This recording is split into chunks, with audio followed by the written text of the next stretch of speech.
More than a handbag, fans remember Kate Spade. The Kate Spade logo appears on one of her handbags, in her store in New York's Soho neighborhood, Tuesday, June 5, 2018. Spade was found hanged in her apartment Tuesday in an apparent suicide, law enforcement officials said. AP photo, Richard Drew. After Kate Spade's death by apparent suicide on Tuesday, fans mourned the designer and thanked her for fashion that marked formative moments in their lives. For some, Spade's purses posed as protection from outside scrutiny.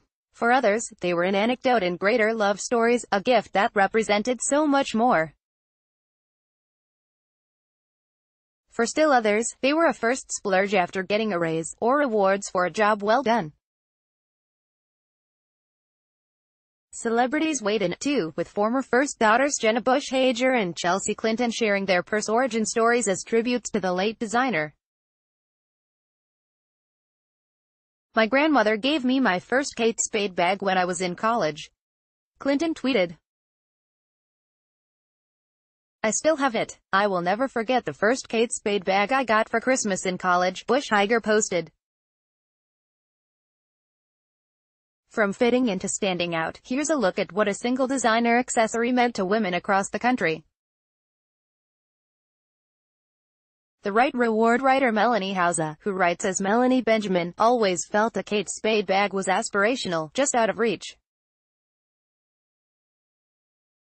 She promised herself that if she ever had a New York Times bestseller, she'd buy one. After she earned the accolade for The Aviator's Wife, she made good on that deal. She landed on a subtle beige tote that to her screamed, "Serious author." Today, Hauser has other Kate Spade purses that are more colorful and fun. She said that Spade's brand is a go-to reward for success, and the designer's look became synonymous with strong femininity. "She kind of puts the power in girl power, in a way," Hauser said. Kate Spade forever. Tracy Russo is a political consultant living in Florence, Italy. But in the 90s, she was still an American teenager with jobs at the mall and movie theater. As she worked for minimum wage, she saved every penny for one of Kate Spade's iconic handbags, which cost hundreds of dollars. It was her first big investment, and the most expensive clothing item she owned. "I knew I would have it forever," Russo said. "I knew it was a piece that I just loved." She still stores her handbag in her parents' closet stateside. And as she strolled the Amalfi Coast Tuesday, she carried another Kate Spade purse with her. For Russo, Spade was not only a designer. She was a business owner who empowered women in the workforce. "I think it's about more than the fact that she's created pretty things," Russo said. A New York experienced Cindy Pond stood alongside other 20-somethings as they waited for a glimpse at the merchandise.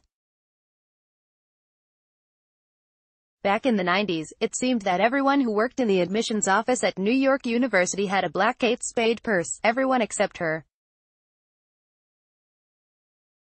For a 26-year-old California girl, New York came as a culture shock. Surrounded by hip coworkers who wore designer labels, Pond knew she needed something to make her look less out of place. So when she heard the designer was holding a sample sale, she felt it was her time to get in on the trend. With only $300 in cash, the graduate student followed a long line of women as they walked through a bag buffet. There were enough buyers to trill out the room. "It was like Disneyland for Kate Spade purses," remembered Pond. She ended up with 2 purses and a wallet, and remains a customer to this day. Villarreal reported from Philadelphia. Copyright 2018 The Associated Press. All rights reserved. This material may not be published, broadcast, written or redistributed. Advertiser content.